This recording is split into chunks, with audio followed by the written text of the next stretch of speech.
Thank you very much, everyone. Thank you for joining us here in the big band room, the one and only big band room. It's the first time ever I'll be able to speak in the big band room. Thank you for those of us joining us in person. Thank you for those of us joining online. Delighted to be here. My name's Hamilton. I work at Volunteering SA&NT, and I'm delighted to be kind of facilitating this this session. More on that a bit later. Just some housekeeping. You've probably heard it before.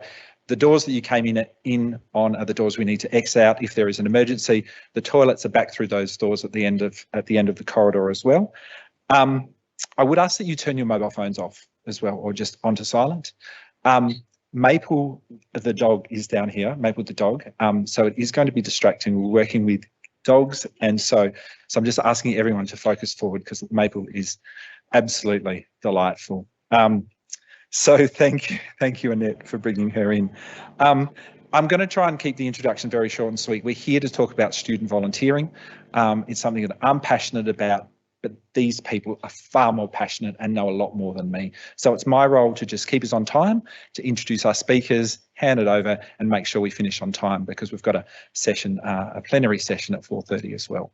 So thank you for joining us. I will introduce the speakers just with their name and what their position is, but I do encourage you in the program information to look them up as well. And obviously throughout the course of this of the next 2 days, I encourage you to come and have conversations with them as well. We will have a short period as well. If I can keep the speakers to time, we'll have an opportunity for Q&A as well. So I encourage you to think of some questions as well. We'll try to get to them as many as we can. If we can't, again, have those offline conversations, which are really critical and important at a 2-day conference like this. So first up, it's my great pleasure to welcome Alex Connor, who is the Social Impact Project Lead at the University of Technology, Sydney. Thanks, Alex. Please join us.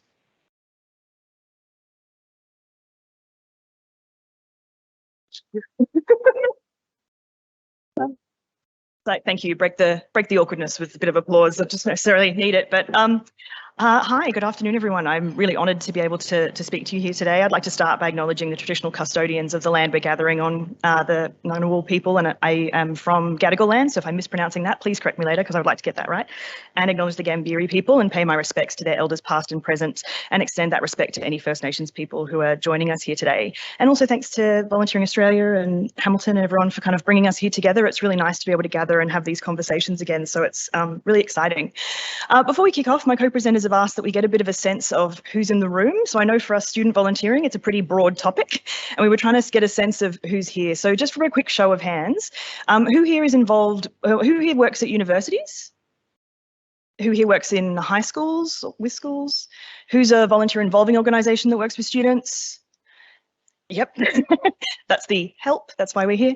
And anyone with a government or policy kind of background? All right, awesome. Thank you. We really appreciate that. There's a bit of a mix. For those of you playing along at home, volunteer involving was definitely the most, and we are hoping there are a lot more teachers tuning in online as well. So I'm lucky enough to have spent, I'm just realising I need to, that's me again. Do the clicking thing. So I'm lucky enough to have spent the last 12 years in volunteering and social impact and education, kind of those realms. And when it came to speaking about student volunteering, I thought it might be valuable to share some contextual shifts that are happening, particularly in the tertiary and university space, and some examples of practices that we've implemented at UTS as a result that might be of interest, a bit of inspiration. Personally, I'm particularly interested in how, as a sector, we balance that need for innovation, collaboration, and big picture strategy for purpose with those practical and ethical considerations of volunteer involvement and how we kind of get to that win-win. So in my current role at UTS, I'm the lead for the UTS Soul Award, which is an extracurricular volunteering program. We have about 2,000 students who are registered in the program at any given time, and of those, about 600 are actively volunteering or taking part in workshops. And the program's been around for about 10 years. So we have a lot of history of, volunteering and what the students have been doing. What we don't tell the students up front is that as our role in the organisation, we believe that we exist to extend the capacity of the community sector, not just to provide students with valuable experiences. And that pivoting of our core driver, I think, drives everything we do in our structures. And as a result, that means we don't place students anywhere. We allow students to choose their own volunteering after we've given them support to understand how they want to make change, what skills they have and where they could go. So that means that our volunteering and our partners are as diverse as the students. In the last 12 months, our students have supported 211 organisations and given 13,000 hours of volunteering time, which, considering some of the challenges we've been experiencing, is, I think, interesting and pretty impressive. So as I mentioned, our approach is very much about centering community need, and we work on initial acts of reciprocity. Why should you trust a university and work with us? So because I have a background in volunteer management, I feel like I've been kind of both sides of the aisle. So I have a little bit of that understanding, and that's something that our team brings to all of the work that we do, and these are just some of the ways that we do it. So when we think about students, particularly tertiary and university students that I'm focusing on, we tend to have an idea of who they are. And if I said bring to mind a student volunteer, you're probably thinking about a high school leaver, someone who is about 18 to 20. They might be a Gen Z, they might be slightly terrifying. They could be a unicorn because you've never found one who wants to volunteer with you. But I want to encourage you to expand that consideration of what we mean by student volunteer. And I think we can do that by going through some of the changing contexts that we're in. So for students, it's interesting to note that in days gone by, just volunteering or volunteering for an award was motivation enough to participate. Now we have to get a little bit smarter about what we're selling, I guess, as a volunteer opportunity. And sometimes it's workplace, and that work integrated learning from universities comes through quite strongly. I think the easy rule of thumb for all of us is just meaning. What has meaning? Are you able to articulate that that person being there made a difference, and in what way? Which is to the earlier plenary, is it that a house was completely fixed up, or is it that I used my professional skills or to create a social media strategy? Like whatever it is, just kind of keeping to that meaning and purpose in everything that we do. So students are having an interesting time. It's a bit rough. They have much less time than they used to. So for those of us who are a long way from our university experience, many Australian universities are looking at trimester models, which means those 2 big sessions of 12 to 14 weeks of study and a big break time with which to volunteer and reflect and party and have fun doesn't exist in the same way. The trimester model is 3 intensive 10-week periods, which means people are completing their degrees up to 6 to 9 months faster. And all of this is that pressure on return on investment. University isn't so much a time of life as an exchange of value. And so thinking about our volunteering in that way. I am going to push myself to skip some things because push through quite quickly because I have so many opinions on so many things, like many of you, I'm sure. So if I skip over something that doesn't make sense or I've rushed it, please ask questions, come and see me. But there's just so much context we can cover, and I want to make sure I'm giving you the most value. But what's interesting about all of this is with all those challenges, students still want to make change. They want to volunteer. They have a personal drive around social justice, climate action. But volunteering has a bit of a PR problem. I spend so much time explaining what's possible in volunteering. And so students don't see volunteering and sustainability as the same. Even in our own organisations, they sometimes don't see social justice and climate action as the same, even though we know it's all that kind of similar action. But there's massive opportunity here with the amount of students that are involved. So for the university more broadly, there's a big push for work integrated learning, that return on value, but there's also a lifetime of learning, the idea that the university borders are going to be permeable, the people are going to come back as adults and go in and out of university time. So for our strategies, students and who we target are very different. There's a lot more opportunity there. And another thing is that the UN SDGs are now part of the University Times higher education rankings. So you're going to start seeing universities wanting to take a lot more action around social progress and social change, and so they may be wanting to engage with volunteer involving organisations more, for good, bad and ugly, depending on how you feel about that.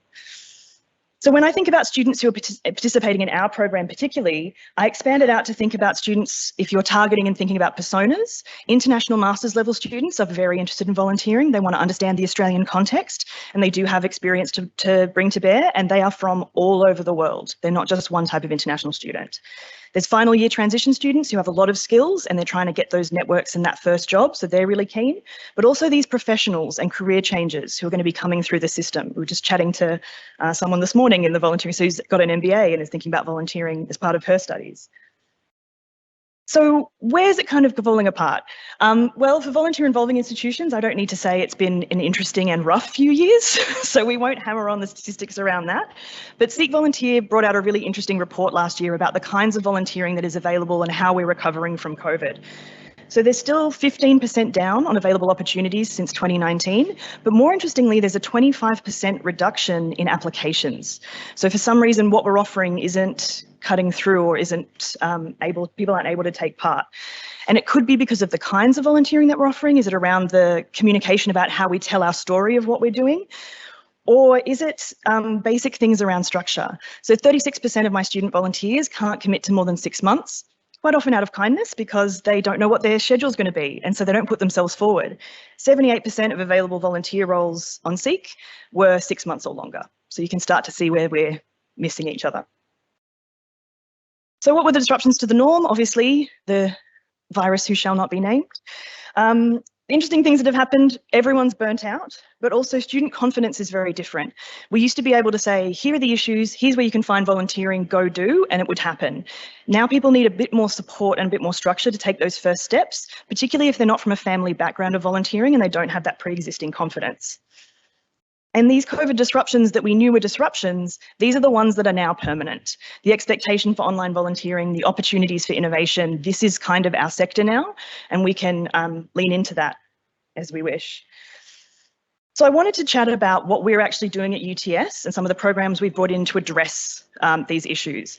And so we're looking at this idea of broad supported engagement for those early year people, ongoing and structured volunteering, which is the traditional stuff that you'd normally think about, and then this idea of high investment, high return programs that we're creating to try and address those needs. So we start at the base with our, didn't realize that was animated, with our relationships and structures. So this is us having essentially a main line to volunteers in our organisation, students in our organisation that we know want to volunteer. So we are able to connect with them, we create a culture of volunteering, we run events. We're a really easy promotional tool that doesn't require you to go to all the silos of different parts of the university. So that's kind of an angle of what we're doing. But we're also working on capacity building. So for students, we know that we have some challenges when students volunteer, so we run workshops on how to communicate in a workplace, what the social sector is like, what kinds of volunteering you could be involved in to help them get that agency that they hopefully keep lifelong. It's not just while they're student volunteering. If they have that, they can keep that forever, and that will build that volunteering base.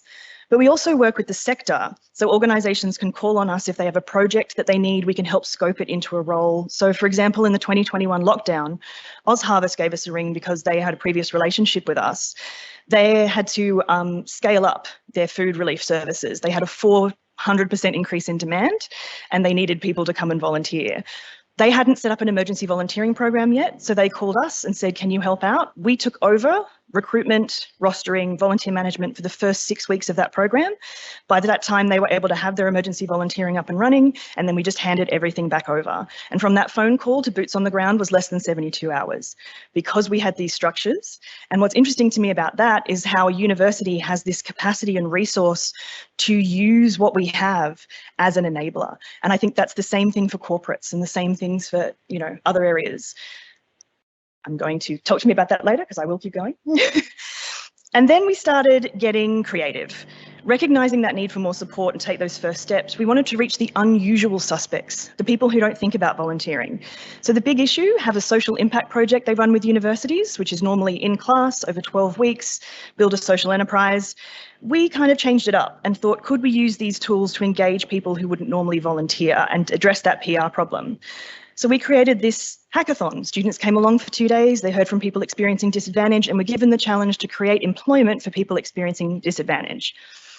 What does that have to do with volunteering, you might ask? Well, the results were really, really interesting. We reached a lot of business students who aren't normally engaged in the social sector, who then kind of came to me afterwards. They joined the SOL program. They committed to volunteering. One actually came up and said to me, I never ever would have thought of this as an area, but now I actually want to get involved in social enterprise and volunteer work. So it's really, thank you. So it's really just so wonderful to see that when these people have the opportunity and they're exposed to it, it can work.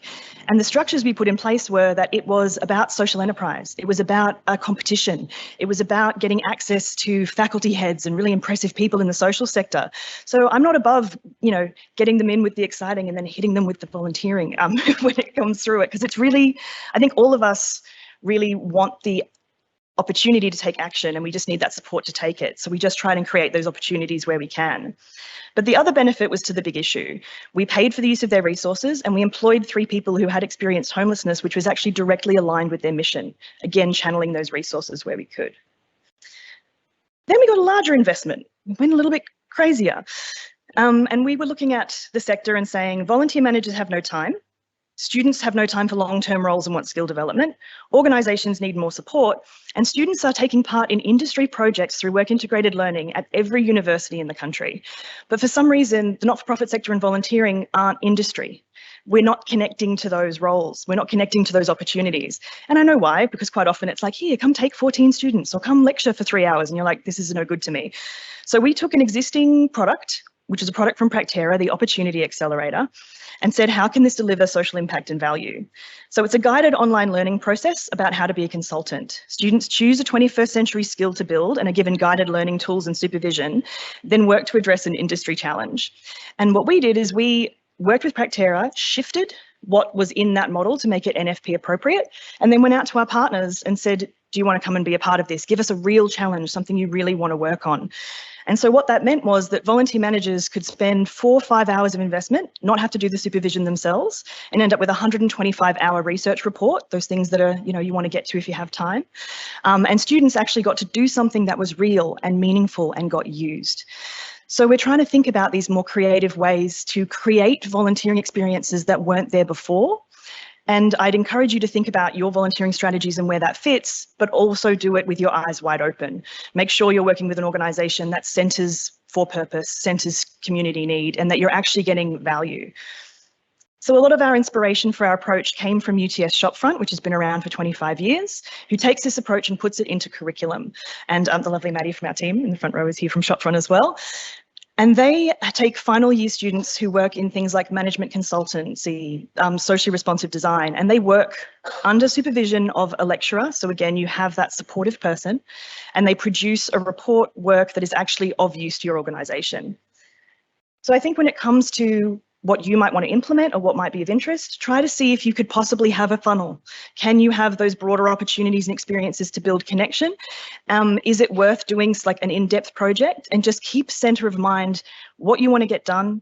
Be selfish. The amount of people I talk to from community organisations like, are you sure I can make it something else? I could make it more interesting to students, something. No. It's more meaningful and valuable if it has meaning to you as well. So don't be afraid to be selfish and say, this is what we need. If not, maybe this isn't the right partnership area.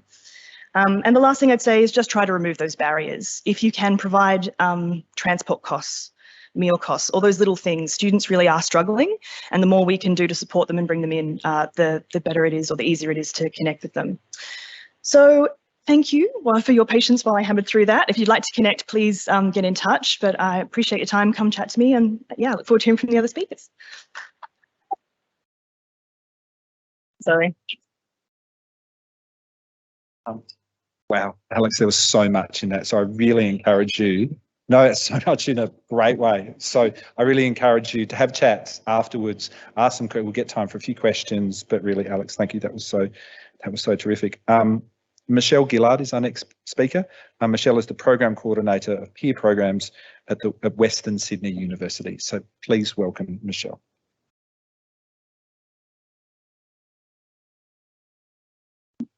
Hi everyone. I'll admit I'm quite nervous about this, so my voice might get a bit shaky, but hopefully it doesn't get too shaky.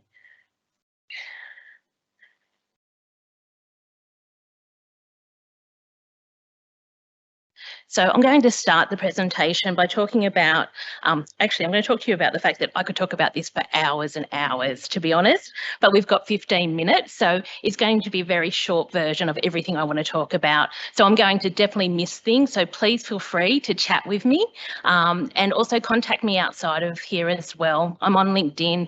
My email, it's easy to find my email, m.gillard@westernsydney.edu.au. I love a chat and I love a hot chocolate, so if we can get together for a hot chocolate chocolate and a chat, I'm even happier. Okay, so I'm here to talk about how we recognise our volunteers in our programs, and I'm going to talk about how we're trying to broaden that approach, and we're looking at how to ensure that what we give to our volunteers meets their needs and their requirements. So they also feel like they're getting something out of our program, which is really important to us, because without our volunteers, we don't have these programs. It's as simple as that. So I'm going to start with a very quick overview of the programs that I coordinate. So I coordinate the MATES mentoring program. It's a peer-led program that teams new students at the university with more experienced students. That program is a formal program and runs for the first 8 weeks of sessions, but those friendships often last that whole lifetime of the university experience and beyond that. I also look after English conversation groups.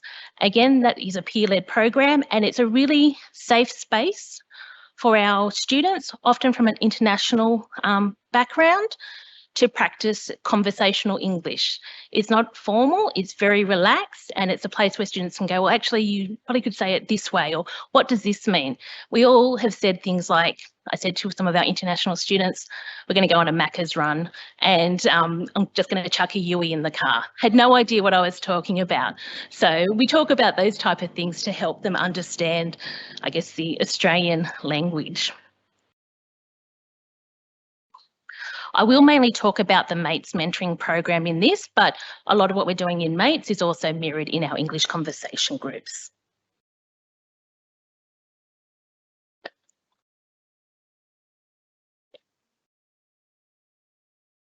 So I want to talk quickly around why we utilise our students as volunteers.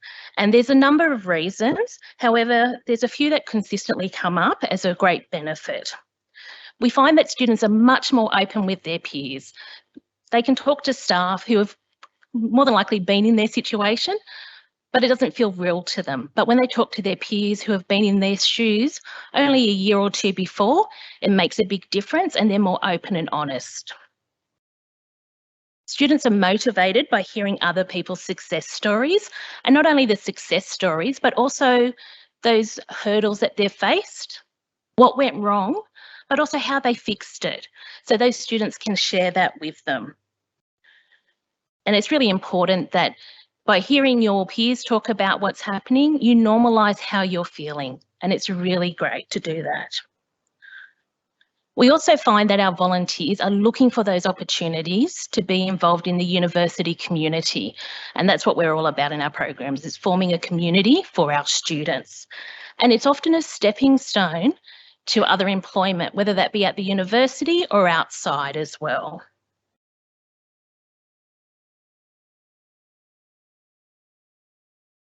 So when the program first started, MATES started in 2011, the program, our recognition was very much focused around certificates and a celebration to thank our volunteers for being a part of the program. However, over the years, we've revisited that, and we're constantly revisiting it and expanding how we recognise our volunteers. When students register to be a MATES mentor, we ask them why they want to be a MATES mentor, and we have their answers up on the board for you. And so there's 7 key areas, and I've put these in the order as to the way they appear on the registration form, because I always wondered if it's the first one and the second one get the most votes, because they don't want to click on any more. But as we can see, it is a mix, with helping new students settle into university being the most common reason. But we can see that some of the other ones, which are further down the tick list, are still very high as well. So what we're doing is we're using this data to look at how we match what they want to get out of the program to how we recognise them. One thing we're also doing at the moment, I say at the moment, we haven't started it yet. In the next couple of months, I'll be starting, is I'll be looking at this data and looking at if there's any correlation to what school they're in. Are business students more likely to want to have networking opportunities? Humanities students more likely to want to give back to other students? So we're still looking at that at the moment. So some of the ways that we've increased our recognition is around the fact that they want to add their volunteering experience to their resume and they want to network. So what we're doing now is, sorry, I can't see this very well and I can't see this, so let me just get my other glasses on. I think I'm going to have to look up this one. So we've always had a certificate of appreciation, and previously we never actually told the students what they needed to do to get that certificate of appreciation. So we've improved that service, and what we do now is from the day they sign up, there's a tick sheet, a checklist that they can see and they can actually follow to see that they're tracking to receive that certificate of appreciation. We also have our outstanding mentor awards, and students, again, another award that we've had for the majority of the program. However, the changes we've made in this space is previously they could only be nominated by their mentees or staff. The fact of the matter is not everyone gets mentees in their group. And so those students can be very disheartened by that experience. So what we've now done is added an extra layer to this, and students can self-nominate for the Outstanding Mentor Award. And we've got some key criteria that everyone has to meet, but then we have different pathways to different things that you can do to be in the running for an Outstanding Mentor Award. And one of our newest awards is the Mentor of the Year. And so to be considered for a Mentor of the Year award, you must have received an Outstanding Mentor Award. And they receive a trophy, they get to go to a student gala, it's all paid for, and it's really about making them feel really important. And we think that's a very important thing to do. We also act as referees for our mentors, and we always have done that. But what we're doing differently now is we're making them very aware of what they need to do for me to be a good referee for them. Because getting involved in the program isn't always enough. I need to know them, I need to see what they're doing, and sometimes that can be hard. So it's really about making sure they're aware of what they need to do at the very start of the program. We also offer a letter of service, and this is a fairly new reward and recognition. And in that letter of service,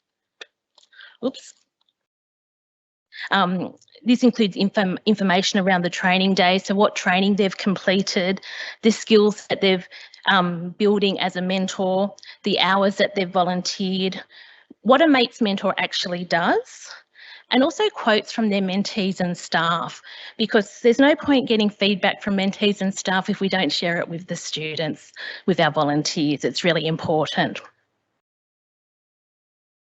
And we also run a workshop that's called Including Your Volunteering Experience in Your Resume. And that has been a collaboration with our careers team. It's a 2-hour workshop, and it is very focused on our mates, mentors, and our English conversation group volunteers, facilitators. And what we're doing is ensuring that they understand how to include it on their resume, and we're doing it in that workshop. It's a very interactive workshop. They're on the go, making something change immediately.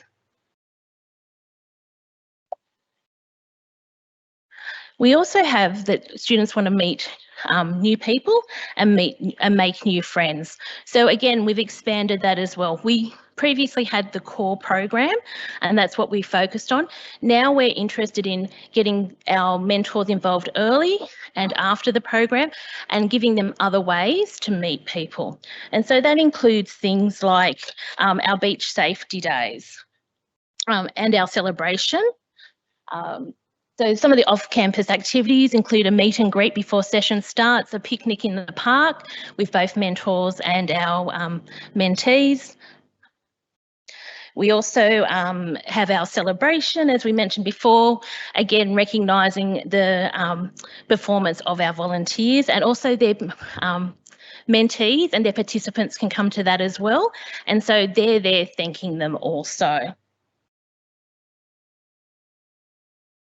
We also provide lots of networking opportunities, and those opportunities are very much connecting the volunteers with the students. So we do speed friending, we do student panels, we have meet, greet and eat. There's no better way to get people talking than offering pizza, we find. So it's always great. They also receive personalised invitations to other programs and events.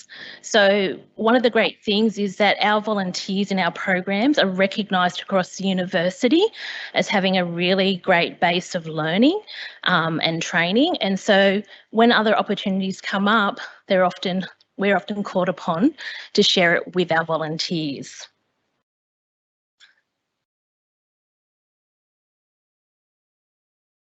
Our biggest win so far is that our program is embedded into the curriculum. So we're really excited about that. We've worked with the School of Humanities and Communication Arts, and their service learning unit now allows students to actually volunteer with our program. So they're doing their placement for that unit with us.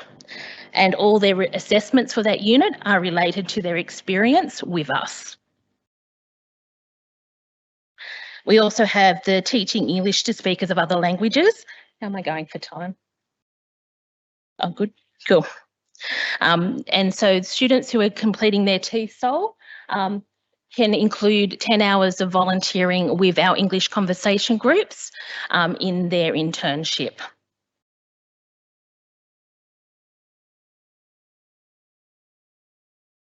So other ways that we recognise our volunteers have many opportunities to build their leadership and communication skills. I've listed 3 key areas here. However, the program is regularly contacted by other areas and programs due to the reputation our mentors have. So we have raising integrity through peer leadership, and that's a program focused around academic integrity. And when our students complete this, they receive a badge that they can put onto their LinkedIn ID and also on their mentoring profile. They also put that badge up on there so they can show that they've got extra skills as a mentor. They're invited to complete the LEAD program, which is Lead, Engage, Aspire and Develop. And that is a leadership program which is points-based, and the students have opportunities to build their leadership skills through workshops, conferences and events. The other thing that we're really focused on in our program is that any roles within my team are only open to our volunteers. Because if you start as a volunteer, it doesn't mean that you don't want paid work. And it's a shame to go outside of that and offer it to other people. So all of our roles come from our student volunteers. And our program is also recognised by other programs in the university. So the volunteering that the students do with us is counted towards their LEAD recognition, and also by our academy in their Citizen Scholar Award as well. So our students are getting lots of recognition through lots of channels. So when we started our programs, we started with a few certificates, a celebration and some gift cards. We still have all of those, but we also have workshops that build those skills that they need as a leader. We help them with their resumes. We are referees for them. They can now be in the running for the Mentor of the Year award. So we're really trying to diversify the way that we recognise our volunteers. Thank you.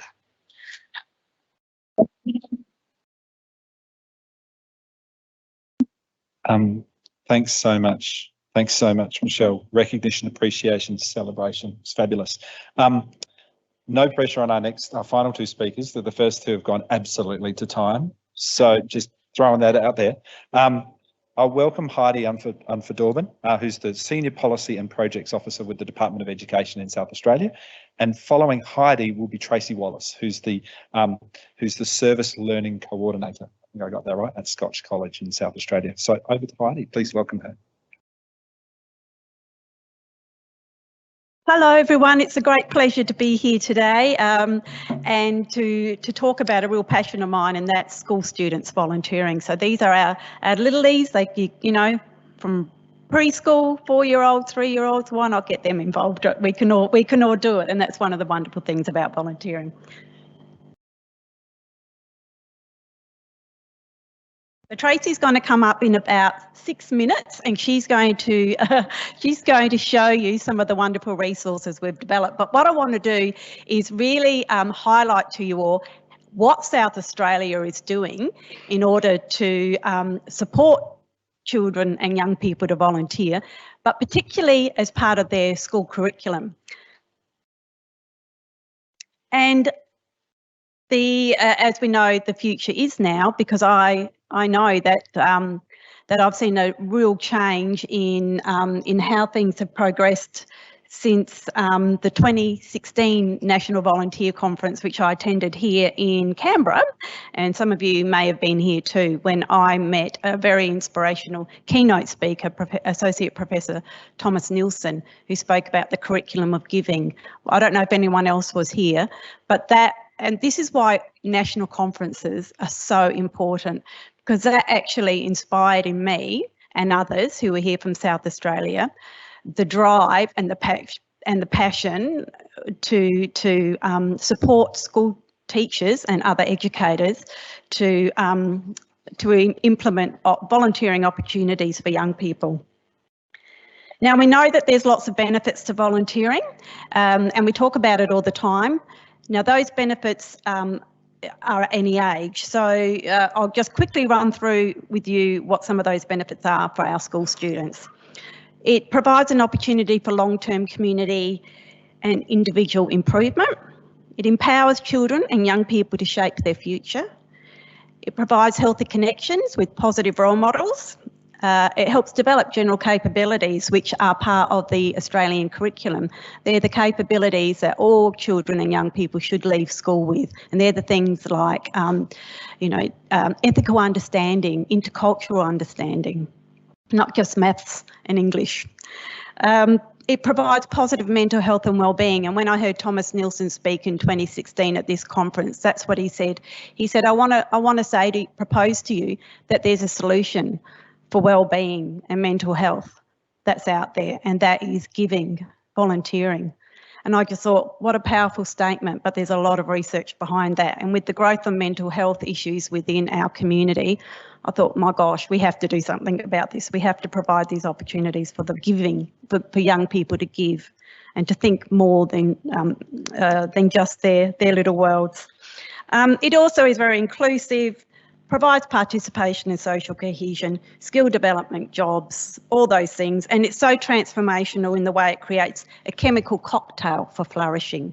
We know now about the brain research that happens when anybody is given the opportunity to be something other than themselves. So school students volunteering, it's not actually anything new. It's been going on for a long time.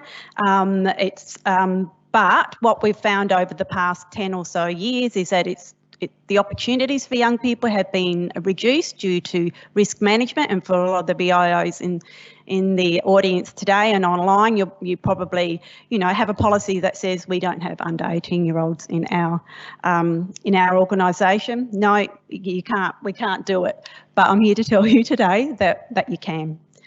There's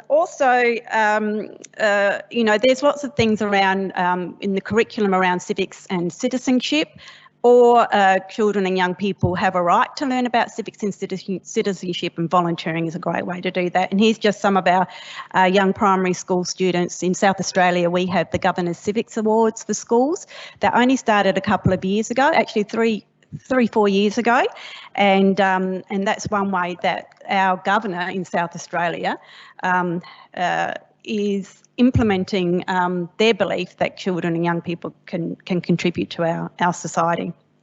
Okay, so we had lots of inspirations, as I said. The first one I wanted to acknowledge was Thomas Nielsen, who, if you want to have a look up on his website, I don't know where he is now because since COVID I haven't spoken to him, but he used to be here in Canberra, and his book Fostering a Culture of Giving, Volunteering in the Australian Curriculum, which was something that he launched. It was something developed by Volunteering Australia back in 2016, and I'd love to be a part of the conversation of updating that resource because it was absolutely brilliant. So we went back from the conference, we started having conversations with our peak bodies and the Department for Education, our CEO and our ministers, and as such I was put into the role of developing some resources to support educators to implement volunteering. And I came across this wonderful service learning coordinator who you're going to meet in a minute, Tracey, Wallace, who was already actually implementing a student volunteering program called the Ubuntu student volunteering program, which was being run at one of our low socioeconomic schools with a lot of disengaged students. And we've been best buddies since, haven't we, Tracey? She gives me presents, birthday presents now. We're that close. We also formed a student volunteer champions group, which was made up of educators, young people, and volunteer involving organisations. We had such a lot of fun growing that group. It's now become a part of the volunteering strategy for South Australia as part of a working group called VIPI, Volunteering Youth Participation and Impact. So that is continuing. So the volunteering strategy for South Australia, I don't know if you are aware of that, that began in 2014, and so we're ahead of the Volunteering Australia one. We've been going, but that's been really integral too. So when you want to implement change, you have to bring the champions and other people along with you. We've held student volunteering conferences, and I'm going to show you a little video in a minute from that. We also have done surveys involving getting young people's voice about what's important to them, and I've got copies of those results if people would like to see them. We also run training sessions for our educators on how to implement the resources we've developed, and also volunteer involving organisations. There's a suite of resources now developed in South Australia to help volunteer organisations to engage young people. So wellbeing and learning, it's now becoming a very big part of our student wellbeing leaders' roles in schools, connecting students to volunteering. And of course, we know how it provides opportunities, vocational skills and training. And also in South Australia, thanks to Volunteering SA&NT, we're about to pilot the Student Volunteer Army. And I don't know if any of you have heard of that, but they've been piloting it in Tasmania. So we have a lot of evidence-based resources, and which we're very proud and we're very happy to share with you. And I would just like to take you to this little video which started already. Can you see it up there? I'm not sure if those online can see it, so I do apologise, but we may need to put the speakers up, I think.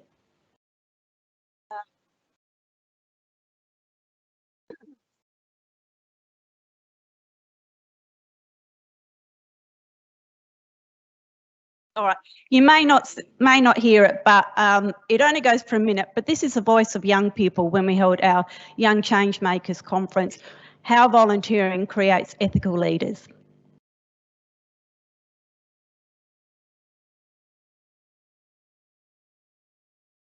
Can't hear it, can you?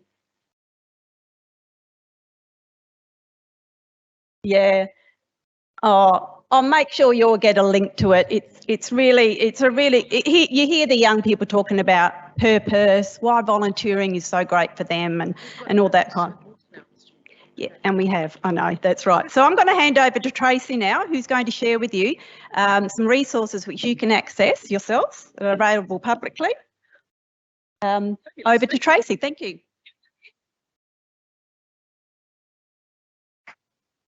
Yeah, we just get to the right slide, which it's not doing.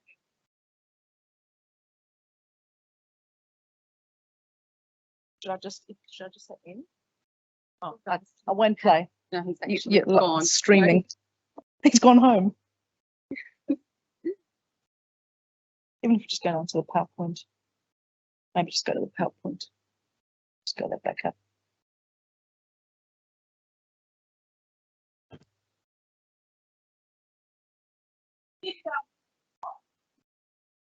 Yeah, that's us. Okay, someone come up. So the student volunteer conferences that we've had, the first, so we've had 3 or 4. The first couple, Tracey, you don't mind me taking up your time, do you? The first couple we actually held with school staff. Here, weren't we? We're having a state volunteer conference with Volunteering SA&NT, CEO sitting right here, where we're going to integrate it with the student volunteer conference. Inclusion to the max, intergenerational. We're not going to separate them. We're bringing them together. So yeah, so hopefully that's going to be great. And I'm sorry for the video not working now. Yeah. Are you all right to talk to it? Well, I mean, I can talk to it, but I'd love you to, maybe we could get them to. Yeah, I can just talk to you about it. So the idea was that I had 7 minutes to basically talk to you about a session that we run for educators that take 4 hours. So an impossible feat. Anyway, but I've got a QR code, and you know what I'm going to do? I'm going to go old school. I'm going to pass this paper around. I'm going to get you to take your silent mobile phones out. And if you can scan this QR code, if you leave with one thing, I'd love you to leave with a resource that you can either share. I know there's no educators in front of me. It's a frightening concept, but I love the fact that you all love volunteering. So I would love you to scan this QR code. Basically, I want you to get this resource up, which is fantastic. It's on the South Australian Department for Education's website. It's all about student volunteering. So if you have a child that is desperate to volunteer and the school doesn't really have a resource, they may have a champion teacher that, you know, will do beach cleanups with a group of kids or whatever. So basically this resource goes through, and one of my slides shows a beautiful circle of all the amazing resources from when you're thinking about volunteering to, you know, doing the risk assessments, to preparing the young people, to doing a, you know, pre-volunteering survey to establish baseline to see, you know, where the students are at. You can wait, once you've done that, you'll go through all the tabs that will show you. Now, I have a beautiful slide of the Sustainable Development Goals, and Alex has already referred to them. It's imperative as educators and as adults that we expose the young people to the Sustainable Development Goals. They need to realise that they are active citizens now and do not wait until they have to finish school to contribute. And this is what the Australian curriculum is trying to achieve.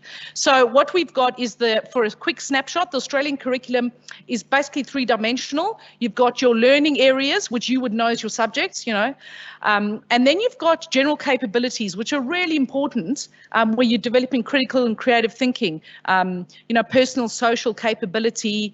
And then we also have the cross-curriculum priorities like sustainability. Now, volunteering basically educates to these 3 dimensions. And that is what's imperative, that we get volunteering into schools, because there's a lot of research to show. I mean, think back to your exposure to volunteering, not as the volunteering manager as you are now, you may be. When did you personally volunteer? I know Hamilton said he did in year 11, and I think he'll talk to that. But if you weren't exposed to volunteering through your amazing parents, maybe they enrolled in Lions or Rotary, or, you know, would you have been exposed to volunteering? And schools, you know, 99% of kids are going to schools, so it's an ideal platform for students to be exposed to volunteering. Okay, let me see what else my slides had to say. Okay, so yeah, and well, one of the slides, and it's actually, if you open that on your phone, the bottom link is actually for volunteering involving organisations. So we've not only preparing schools and across the trust sector, there's nothing better than having, you know, representatives, educators from schools, from the trust sector of education, so public, Catholic and independent, all in the same room, because I find we quite siloed in schools, so it's great to all be talking. And you'd think we had met before, you know, it's amazing how we realise how important it is, you know, to take the students volunteering and have them, enable them to translate it onto resumes. And I mean, that's coming out from when they, you know, 12 years old and personal learning plan in year 10 or whatever it is. So it's imperative to do that. But please, the volunteering involving organisations, we've got a working group within the volunteering strategy for South Australia and Northern Territory that we actually prepared materials for you. So how do I, you know, engage with anybody under 18? So please do have a look at that up. I did have a link here that you could go onto. There's a checklist. We want to make it as simple and as barrier-free as possible, because, you know, we've got a need, we've got a demand, you know, let's make it happen. I think that's probably about my time. I know it's my time. Oh, you know, I could talk about this forever. My scraps. Thank you. We've got about 10 minutes. We've got 10 minutes. I'm going to invite Blaze Pilgrim, whom people may have met in this morning's youth session. Blaze is the youth coordinator at Southern Volunteering, a volunteer resource centre in South Australia. And I'll get Blaze to facilitate the questions, because Blaze was also the youth worker of the year in South Australia last year. And so everything about student volunteering and youth, Blaze knows. So I'm delighted to have her. I'll also invite Amy up as well, Tracey's daughter, who lives and breathes volunteering. So what better way to have this session? So over to Blaze. We've got 10 minutes. Please go through, Blaze. Over to you. Okay, so in the interests of keeping time, if you have a question, don't spend too long introducing yourself. Keep it short, sharp and sweet. Raise your hand up and one of these beautiful people will bring you a microphone. Let's go with beautiful purple coloured hair first, I reckon. Make sure you've got the microphone so that people online can hear you. Hey, I noticed a key theme across most of your talks was building confidence as a really sort of key theme for student volunteers.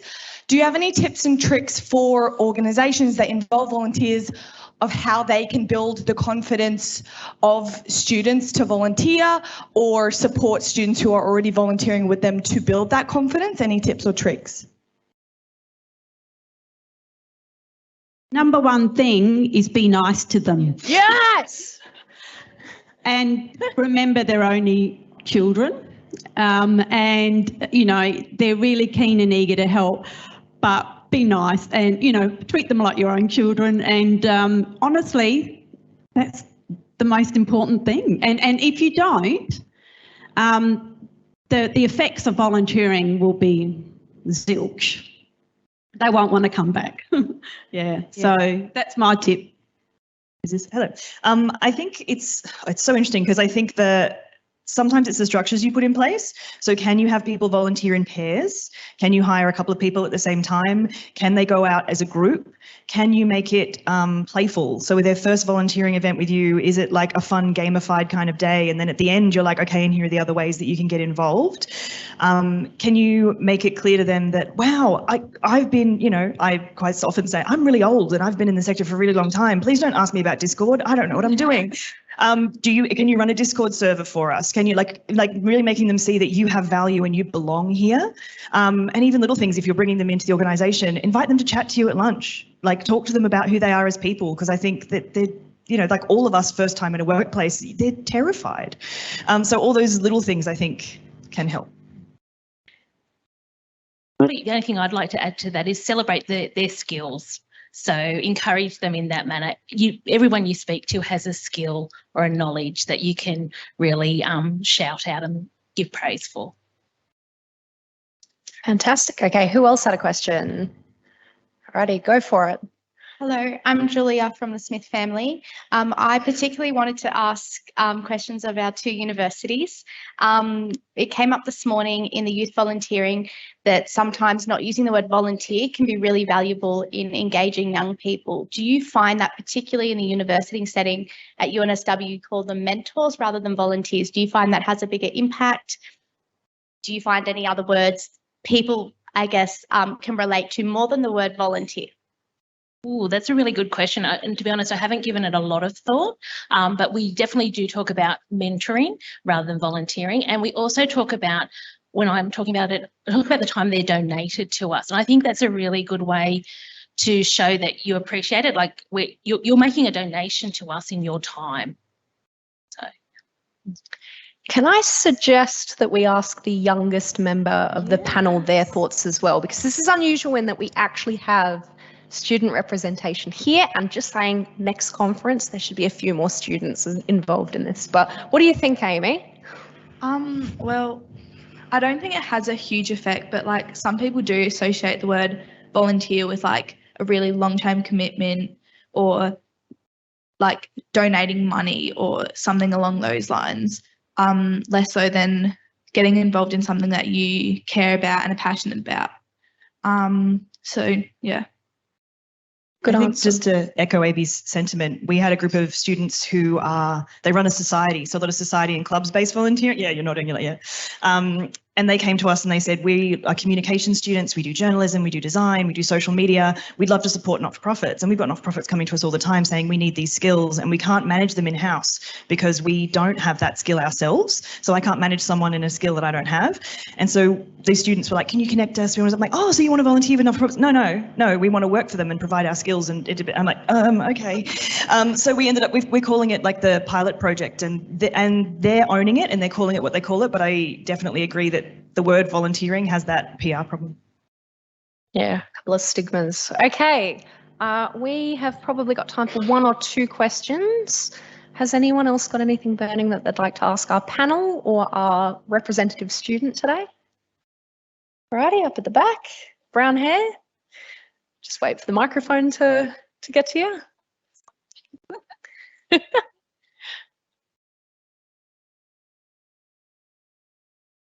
Hey, I was just wondering what screening checks are in place for both the becoming a mentor, but also for the children volunteering with other children.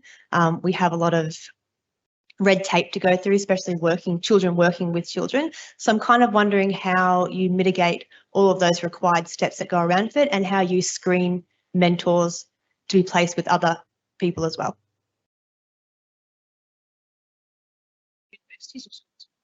Universities or schools? Both. Okay, should I talk school? Okay, so yes, it is becoming an issue. For example, I know the Smith family, Amy, I'm surprised she didn't talk about, she's actually engaged in the student-to-student program, which is fantastic. So we have a problem in that, well, it's not a problem, and this is what I say to them, it's not really a barrier. Yes, all students, even students that work within a school with younger students within that school have to have working with children checks if they're over the age of 14, and if it's going to be for more than 7 calendar days within that year. So our students, yeah, South Australia. So our students, but it's a really quick procedure to do online. It shouldn't be a barrier to the volunteering happening. It's something we need to do, so we do it. It certainly shouldn't hinder the volunteering that takes place. Yeah, it's a South Australian. Yep, South Australian. Within the university, most of our students are over 18. So our students are very rarely working with children or anyone under 18. We do also have some rules around how our mentors can meet with their mentees, and our facilitators can meet with their participants in English conversation groups. So we're very focused around, if you're meeting in person, you must meet on campus. That is one of our rules. We always talk about you cannot date your participants. And we say it every training session. And we also do drop-in observations. So they know that we will drop into their sessions at any time to check in and see how things are going as well. Righty, I'm so sorry, guys. We have run out of time for any more questions, but I would like to highlight a couple of things that there is variance from state to state. I know South Australia, there are some really amazing South Australians here that I get the privilege to work with. The Department of Education resources are usable nationwide. Please go have a look at the website and get involved with what resources are there for you to use. The peak bodies in Australia that provide a lot of resources, again, online, get involved, have a look at what's there. I come from a volunteer resource centre. I partner with Northern Volunteering. We're Southern Volunteering down in Adelaide and SA. Both of us are working on school connector models. We are looking at things like working with children checks, how to make university programs work, etc., etc. So connect in with your local volunteer resource centre. They are endlessly useful for connecting in these spaces. And a quick mention to the International Association for Volunteer Effort as well. They have an amazing handbook, which is very generalised, obviously, because it's an international resource, on helping young people within their student engagement become volunteers and find ways of recognising that throughout their student journeys. So thank you very much for coming and joining us today. It's been great to have you, and I wish you the rest of the conference a really good time.